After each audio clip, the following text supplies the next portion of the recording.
Welcome to this explainer. Today, we're diving straight into a true medical mystery, one that has literally baffled doctors for decades. We're looking at a systemic inflammatory disease that can pop up virtually anywhere in the human body, completely masquerading as countless other conditions. It's called sarcoidosis. And its origins? Well, they are entirely unknown. To really understand this disease, we've got to ask ourselves a fundamental question. What happens when our own bodies construct microscopic fortresses to trap an unseen intruder? You see, normally, our immune system builds these barriers to isolate dangerous infections, like tuberculosis. But with sarcoidosis, the immune system basically goes into overdrive. It builds these massive walls to fight an enemy that, as far as modern medicine can tell, isn't even there. And that brings us to our core suspect, which you'll hear about a lot, the non-necrotizing granuloma.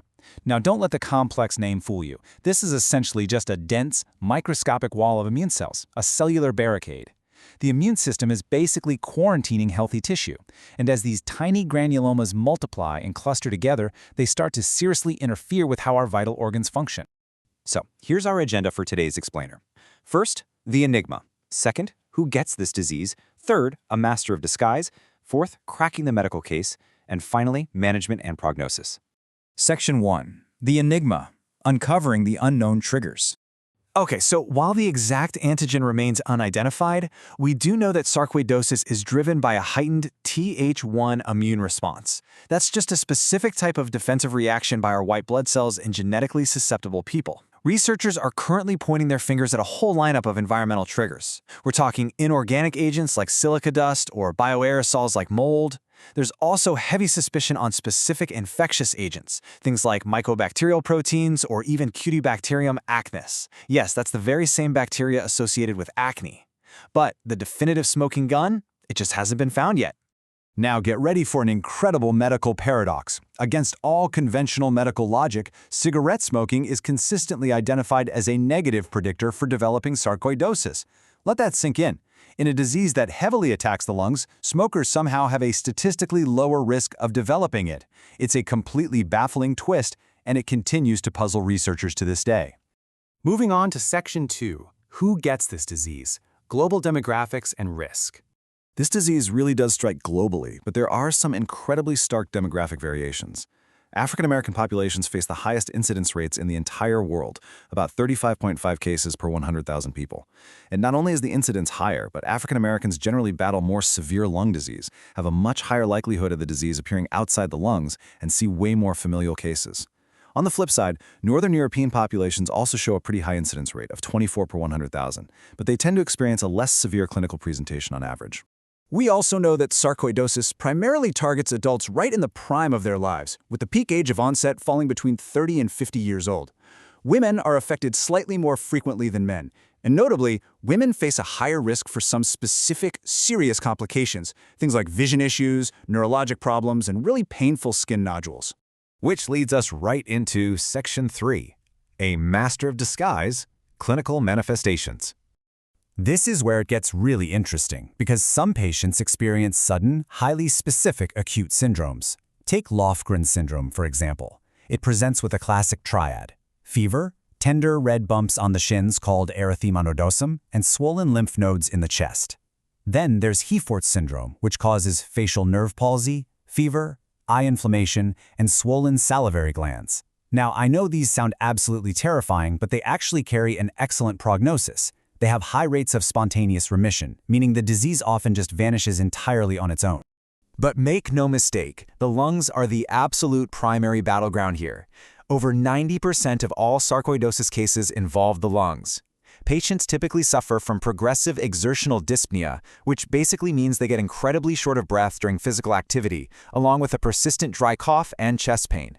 If you were to look at high-resolution CT scans of these patients, you'd classically see widespread small nodules and thickened tissue right along the pathways of the lungs.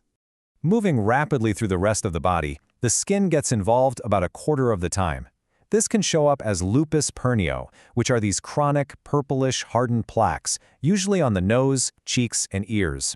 This specific rash is a huge red flag because it's strongly associated with severe, chronic disease elsewhere in the body. Conversely, erythema nodosum, Those tender red nodules on the shins we talked about earlier actually signals a surprisingly good overall prognosis. Now here's an absolutely crucial point. While clinical cardiac involvement is pretty rare, seen in less than 5% of patients globally, it is incredibly dangerous. It acts like a silent threat. Those granulomas can infiltrate the heart muscle and completely disrupt the electrical signals. This can cause complete heart block, dangerous rapid heartbeats known as tachyarrhythmias, and tragically, even sudden cardiac death. The disease can also hijack the nervous system and the eyes. In about 12% of patients, it causes uveitis. That's an inflammation inside the eye that can literally lead to permanent blindness if it's left untreated. And in the nervous system, it frequently causes cranial neuropathies. The most common is a facial nerve palsy that perfectly mimics Bell's palsy, just completely freezing one side of the patient's face. In a truly bizarre chemical twist that happens in 10 to 20% of patients, the granulomas themselves become tiny, unregulated factories. Activated immune cells called macrophages within these granulomas actually start manufacturing active vitamin D. This floods the body, causing the intestines to absorb massive amounts of calcium. This hypercalcemia can severely damage the kidneys if doctors don't catch it in time. So, how do we spot it? Section 4. Cracking the medical case. The diagnosis.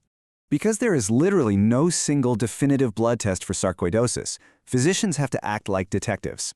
They follow a strict 3-step clinical criteria to confidently crack the case. First, the patient's symptoms and imaging have to match the disease profile. Second, they need hard physical evidence, usually a tissue biopsy proving the presence of those non-necrotizing granulomas.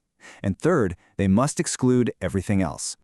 And the real drama lies in that third step, the diagnosis of exclusion.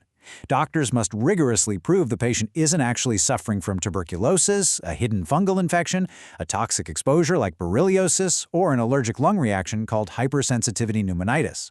Only when all those other suspects are totally cleared can sarcoidosis be officially charged.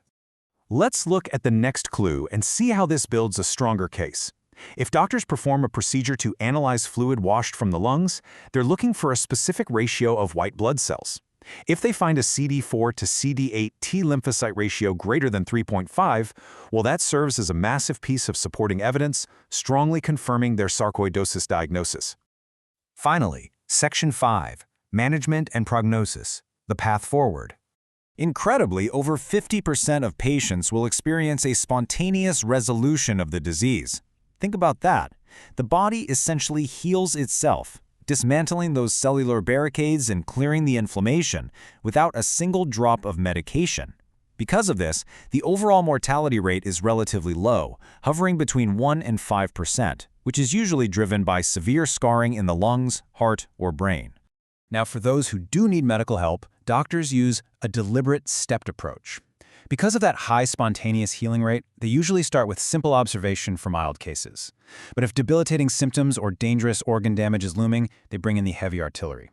First-line therapy relies on oral corticosteroids like prednisone. If that fails, or if the side effects are just too harsh, they'll escalate to second-line immunosuppressants like methotrexate. And for the absolute most stubborn refractory cases, they deploy advanced biological therapies like TNF-alpha inhibitors. This leaves us with one final profound thought to close out our explainer today. We've seen an immune system build complex fortresses against an unknown phantom, completely hijack the body's chemistry, and yet, in the majority of cases, eventually call off the attack and seamlessly repair the damage entirely on its own.